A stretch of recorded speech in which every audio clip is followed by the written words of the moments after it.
Welcome back, everyone. I'm Grandma Dee, and we are here tonight for another story time. I am super excited to bring this book to you. It's a classic. It's a wonderful picture story like we've been doing in the past, and I'm pretty sure that you're going to love it. So I'm so glad you're here, and I hope that you're all settled in, that you've got your blanket, maybe a favorite drink or a snack, or maybe you're all tucked in bed for the night, or maybe you're just coming home from school and you've discovered that Grandma has another story to read. So, without any further ado, I'm going to show you this book and we're going to get right into it. Now, this is part of a series about a darling little goose named Petunia. Petunia learns a wide variety of things through the series of books that was written about her. And this book is by a man named Roger Duvoisin, I think is how you say his last name, and he wrote this whole series of books. Now, I have on my phone, I discovered that they are available on Thrift Books. And I am a Thrift Books affiliate, and that will be a link in the notes below this video. And you can go there and click that link and maybe get some of these books for yourself. Other ones that we're going to look into reading are just Petunia. Petunia, Beware. That looks like a good one right there. Petunia, Beware. And Petunia's Christmas.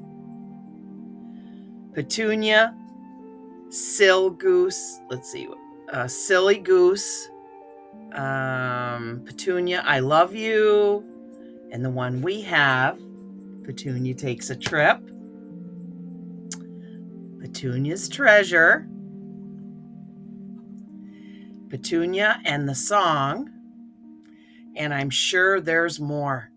So we're going to get right into it and we're going to read this story. This is going to be so great. I used to read this when I was younger. I remember these books from when I was a child. Oh boy, this is great. Petunia Takes a Trip.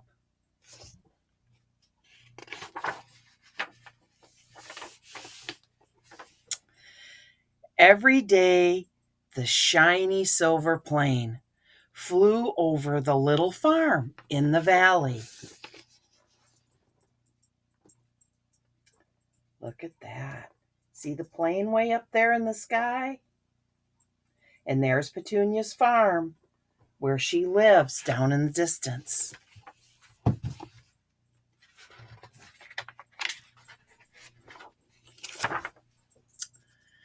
And every day, Petunia and Charlie the gander and their goslings watched.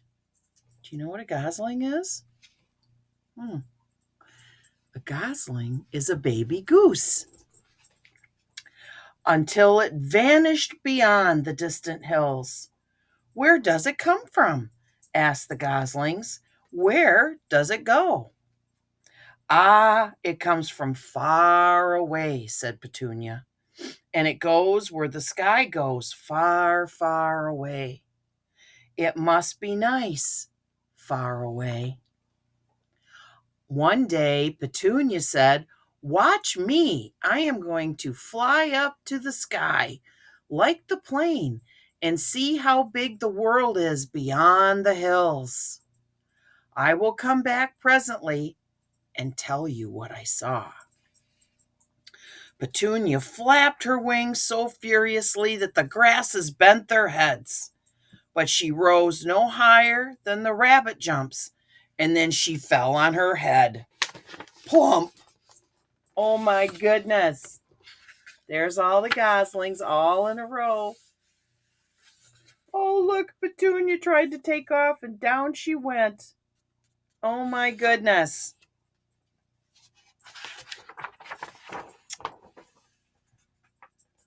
I know what's wrong with you, said Charlie the gander. You are almost as fat as I am. Go climb on the scale and see. Petunia did see. 20 pounds, she cried. 20 pounds. Whoo, cried the goslings. A 20-pound goose can't fly to the sky, said Charlie. Well, said Petunia, I know what I can do. Calisthenics. Lots of calisthenics until I am light enough to fly. And she did calisthenics in the middle of the farmyard every morning and afternoon, like this. There she is on the scale. And there she is doing her calisthenics. She's exercising to try and lose weight. Have you ever done that? Have you ever tried to lose weight before? 1, 2, 1, 2, 1, 2, 1, 2, 1, 2, 1, 2, 1, 2, 1, 2. Before long, Petunia was slender as the guinea hen. She was strong, too, so strong that she decided the time had come to try her wings again. She's exercising and trying to get thin so she can lift herself off the ground.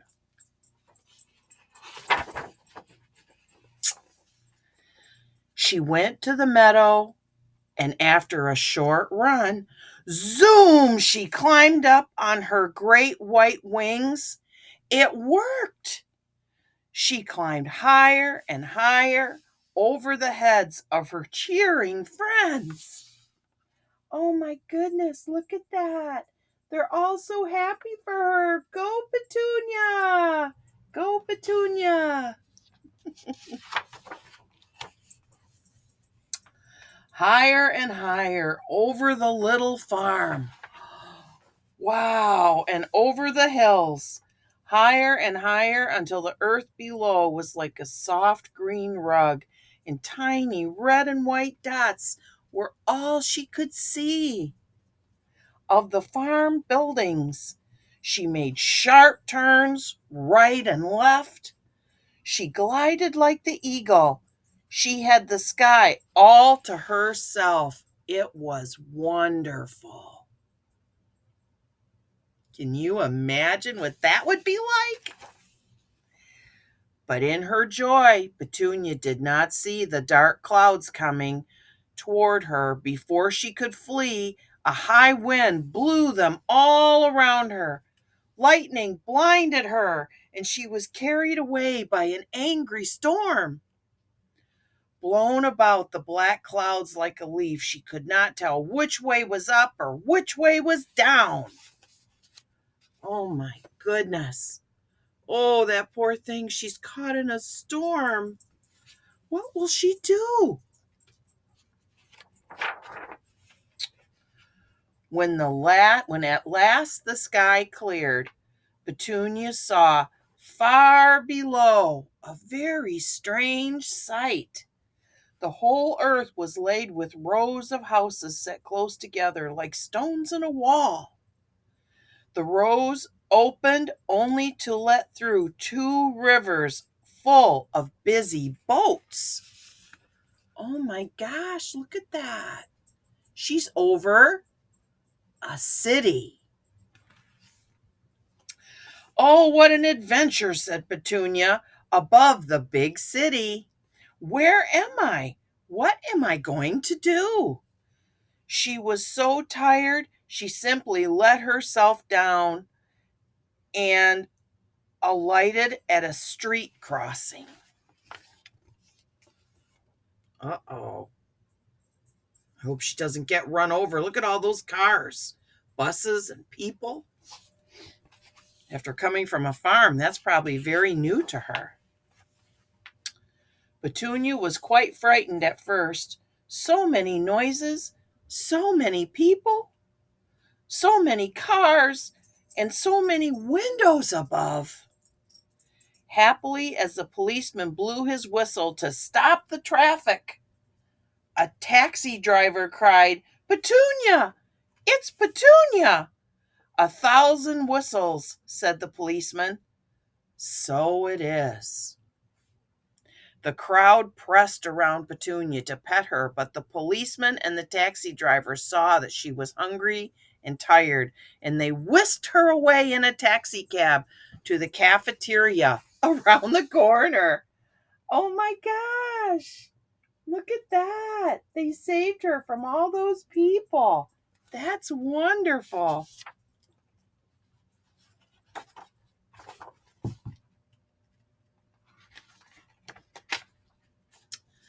While Petunia ate a triple-decker sandwich, the policeman and the taxi driver told her about the city and how beautiful and big it was. Have you ever had a triple-decker sandwich? Have you ever been to McDonald's and had a Big Mac? That's a double. Why, said the policeman. Most houses are bigger than your farmhouse, barns, and silo put together. And wait, said the taxi driver, you wouldn't believe it. Even our animals are bigger. And they drove Petunia to a place where trees and grasses grew and animals were kept. Indeed, city animals were not at all like those on the farm. Some were so tall as maypoles, and Petunia felt smaller looking up at them. Oh my goodness. Oh my goodness. Look at that. Look at that big animal, that big bird. Wow. That looks like an ostrich to me. What do you think? You think that looks like an ostrich? Oh, smaller and smaller. Wait, said the policeman. You have not seen the biggest one. And they took Petunia to a house where an animal as large as a barn stood quietly munching peanuts. Do you know what that might be? He was so big, Petunia felt still smaller. An elephant! Yay! And that's a llama and a giraffe. Look how small Petunia is compared to the elephant. Wow. Super cool. Wait, said the taxi driver. That's nothing. You haven't seen the boats in the city.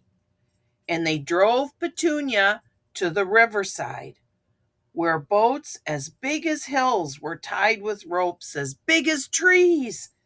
They were so big, Petunia felt still smaller. Wait, said the policeman. You haven't seen the deepest street in the city. And they drove Petunia to a street as deep as a crevice in the mountain. It was so deep, Petunia at the bottom felt still smaller. Oh my gosh, that's a great big huge steamship. Probably takes people on trips or transfers goods from place to place. Look at the street and look at they're way down there. And there's those big, huge, tall buildings. Have you ever been to a big city like Chicago or Detroit where the buildings are so tall, hundreds and hundreds of stories up? Wait, said the taxi driver. You haven't seen the tallest house in the city. And they drove Petunia to a place where there was a house so tall that its roof was hidden in the clouds. Oh my gosh. So tall, Petunia felt still smaller. She is the smallest dot in the right-hand corner. Oh my gosh, I'll show you. Ah, The large dots are the policeman, the taxi driver, and the taxi cab. Way down there. Petunia's the tiniest little dot down there in the corner. Now, if we back up next to the building, that's pretty crazy, isn't it? Ah, wait, said the policeman. I will show you the house in which my wife and I live. And they drove Petunia to a house so big it would have held all the farmhouses in Petunia's village. With their barns and their silos, Petunia now felt so small she feared she was in danger of disappearing altogether. You cannot see her here. She is so small. Oh my gosh. And she was worried to think she had shrunk so. She must return to her farm, or the world would be no more. But the policeman and Petunia thanked the taxi driver for the beautiful ride, and they went up to the policeman's apartment. That's his building. He's in an apartment in that building. Do you know anybody who lives in an apartment? Those are small houses, a lot of them inside of one building. In the apartment, Petunia saw a sparrow picking crumbs on the window sill, and she felt at once a little bigger again. How can you live in the big city? She asked him. You are so small. You would be happier on a farm. I don't like farms, said the sparrow. There aren't enough windows for crumbs. I manage very well here, thank you. You are so tiny anyway. It makes little difference, I suppose. It's too far for me to fly. The storm blew me here, but it won't blow me back to my farm. Sorry, said the busy sparrow, but I see some crumbs over there. Goodbye, Petunia. The policeman's wife was glad to see Petunia. She cooked a delicious dinner for her and put her to sleep in a soft bed under the television. But she knew that Petunia was not happy. She misses the farm, she told her husband. We must put her on the train tomorrow. The next day, the policeman and his wife took Petunia to a railroad station. So big it would have enclosed a mountain. They kissed Petunia, and Petunia waved to them when the train started off. Come and visit me in the country, she cried to her kind friends. Oh, I see her talking to the little sparrow right there. And she's having a lovely meal with her new friends. They made her feel so special, put her at the head of the table. That's a special thing if you didn't know that.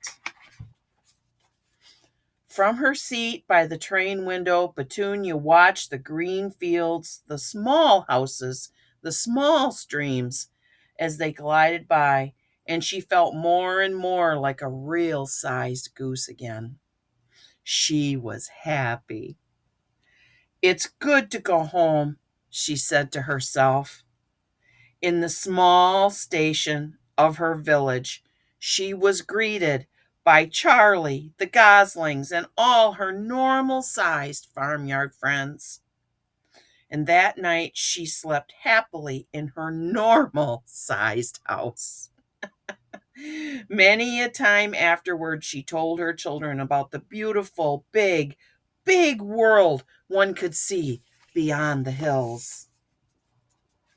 There she is on the train, and she's greeted at the train depot by all her friends when she gets home. The end. What a nice adventure for Petunia to be able to go to the big city and see all those big, huge buildings and all the people and the cars. Amazing. Have you ever been to a big city before? If you have, I would love to know. If you would like to tell me, leave me a note in the comments below this video and let me know where maybe you have been, where you have seen people and policemen and buses and trains and all kinds of cars and high-rise buildings and oh my goodness. Oh my goodness. So I hope that you enjoyed the story with me today. Petunia Takes a Trip. And we will be back for another story time very soon with another wonderful book. And I am going to go and continue to look for other books in this series. Now, I got this at my local library. But as I said, if you would like to have the Petunia series for yourself, it is available on Thrift Books. And you can use my affiliate link and go there and maybe get a few of those for yourself. I'm so glad you're here. I love you so much. I love you. I think about you. I care about you. And most of all, I hope you're well. So this is Grandma D saying, I'm sending you warm, warm hugs and butterfly kisses. And I hope that you will have your adult or your guardian, or if this is your own channel, that you will like and subscribe and maybe share this video with friends that you have that you think might like to read Petunia with me. So we'll be back soon for another story time. You have a wonderful night. Be safe. We'll see each other again. That's all we have for today. Bye-bye for now.